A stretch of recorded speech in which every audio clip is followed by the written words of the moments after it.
Hi friends, welcome to my channel study with nature. ఈరోజు అయితే first of all అందరికీ దీపావళి శుభాకాంక్షలు అండి. దీపావళి చేసుకునే వాళ్ళందరూ కూడా హ్యాపీ దీపావళి. జాగ్రత్తగా చేసుకోండి, మంటకి అదే దీపాలకి దూరంగా ఉండి చేసుకోండి.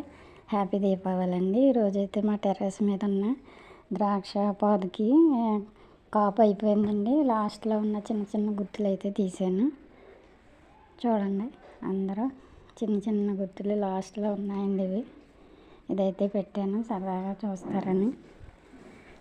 ఓకేనండి, అదిగోండి చిన్న గుత్తులు కాపు అయిపోయిందండి. ఆకు కూడా రాల్చేసింది. మళ్ళీ కొత్తగా చిన్న చిన్నవి వస్తున్నాయండి, చిన్న పిందెలు అయితేనే. ఓకేనండి, నా ఛానల్ నచ్చితే కనుక లైక్ చేయండి, షేర్ చేయండి, సబ్స్క్రైబ్ చేయండి. నమస్తే అండి, బాయ్ అండి.